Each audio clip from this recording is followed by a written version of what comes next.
Hello മം spicy കിച്ചണിലേക്ക് എല്ലാവർക്കും സ്വാഗതം. ഇന്ന് ഞാനൊരു 4 മണി പലഹാരമാണ് കേട്ടോ ഉണ്ടാക്കുന്നത്. അടയാണ്, ഗോതമ്പ് പൊടി വെച്ചിട്ടാണ് അട ഉണ്ടാക്കുന്നത്. ഒരു 2 കപ്പ് പൊടി എടുത്തിട്ടുണ്ട്. ഇനി ആവശ്യത്തിന് വെള്ളം എടുത്തിട്ട് അതിലേക്ക് കുറച്ച് ഉപ്പിട്ട് കൊടുക്കുക കേട്ടോ. എന്നിട്ട് പൊടി നന്നായിട്ടൊന്ന് നനച്ച് കൊടുക്കുക. കൈയും കൊണ്ട് തന്നെ ഒന്ന് മിക്സ് ചെയ്താൽ മതി. ഈ പൊടി നമ്മൾ കുഴയ്ക്കുമ്പോൾ അത്യാവശ്യം ലൂസാവണം കേട്ടോ. നമ്മൾ ചപ്പാത്തി മാവ് പോലെ ടൈറ്റായിട്ട് കുഴയ്ക്കരുത്. അടയ്ക്ക് പരത്തുമ്പോൾ കുറച്ച് ലൂസായിട്ട് വേണം നമ്മൾ ഈ പൊടീനെ കുഴച്ചെടുക്കാൻ. ഈ അട ഉണ്ടാക്കാൻ എളുപ്പമാണ്, നല്ല ടേസ്റ്റ് വേണ്ടതാ. ഈ രീതിയിൽ കുറച്ച് ലൂസായിട്ട് വേണം നമുക്ക് ഈ മാവ് കുഴച്ചെടുക്കാൻ. ഇനി നമുക്ക് ഇല എടുത്തിട്ട് അതിലേക്ക് പരത്തി കൊടുക്കാം. അപ്പോൾ നമ്മൾ കുറേശ്ശെ എടുത്തിട്ട് നമ്മുടെ കൈയൊന്ന് നനച്ച് കൊടുത്താൽ മതി കേട്ടോ വെള്ളത്തിൽ. അപ്പോൾ പിന്നെ ഒട്ടിപ്പിടിക്കൊന്നുമില്ല. നല്ല രീതിയിൽ സ്മൂത്തായിട്ട് ഇങ്ങനെ നല്ല രീതിയിൽ പരത്താൻ പറ്റും. ഗോതമ്പ് പൊടി ആയതുകൊണ്ട് എളുപ്പത്തിൽ നൈസായിട്ട് പരത്തിയെടുക്കാൻ പറ്റും. ഇതുപോലെ നൈസായിട്ട് പരത്തിയെടുക്കുക. ഇനി നമ്മൾ ഇതിലേക്ക് തേങ്ങ ഇട്ട് കൊടുക്കുക കേട്ടോ. നല്ല ടേസ്റ്റുള്ളൊരു അടയാണിത്.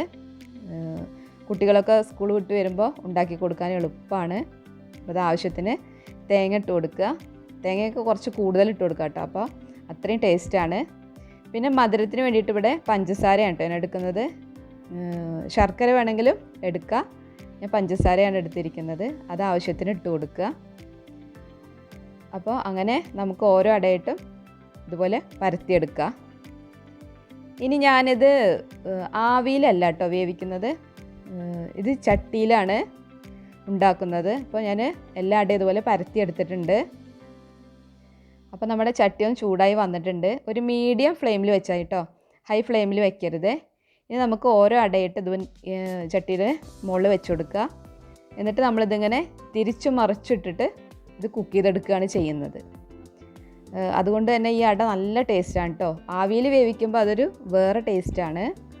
ഇതുപോലെ ഉണ്ടാക്കുമ്പോൾ ഒരു പ്രത്യേകതരം ടേസ്റ്റാണ് കേട്ടോ. അപ്പോൾ എല്ലാവരും ഇതുപോലെ ഒന്ന് ഉണ്ടാക്കി നോക്കണം. അതുപോലെ നമ്മുടെ വീഡിയോ പുതുതായിട്ട് ആരെങ്കിലും കാണുന്നുണ്ടെങ്കിൽ സബ്സ്ക്രൈബ് ചെയ്ത് സപ്പോർട്ട് ചെയ്യണം. നമ്മൾ തിരിച്ചും മറിച്ചും ഇങ്ങനെ ഇട്ട് കൊടുക്കണം കേട്ടോ. അപ്പോഴാണ് എല്ലാ സൈഡും ഒരുപോലെ വെന്ത് വരുള്ളൂ. ഈ ഇല നന്നായിട്ടൊന്നിങ്ങനെ മുരിഞ്ഞ് വരും. ആ രൂപം വരുന്നവരെ നമ്മളിതൊന്ന് തിരിച്ചും മറിച്ചിട്ടിട്ട് വേവിച്ചെടുക്കണം. ഒരു 10 മിനിറ്റിൻ്റെ ആവശ്യമുള്ളൂ ഇത് ഉണ്ടാക്കാൻ. ചായ അപ്പുറത്ത് വയ്ക്കുന്ന നേരം കൊണ്ട് നമുക്ക് ഇപ്പുറത്ത് അട ഉണ്ടാക്കാം. അത്ര ടൈമേ ആവശ്യമുള്ളൂ. അപ്പോൾ ഇതാ ഇലയൊക്കെ ഇങ്ങനെ നന്നായിട്ട് കണ്ടില്ലേ, ഇതാ ഈ രീതിയിലാണ് വേണ്ടത്. നമ്മുടെ അട നന്നായിട്ട് വെന്ത് വന്നിട്ടുണ്ട്. അപ്പോൾ നമ്മളെ അടവടെ റെഡി ആയിട്ടുണ്ട് കേട്ടോ. കണ്ടില്ലേ, നല്ല സോഫ്റ്റായിട്ട് ഇരിക്കുന്ന അടയാണ്. അപ്പോൾ എല്ലാവരും ഇതുപോലെ ഒന്ന് ട്രൈ ചെയ്ത് നോക്കൊണ്ടു, അഭിപ്രായം പറയുകൊണ്ടു കേട്ടോ.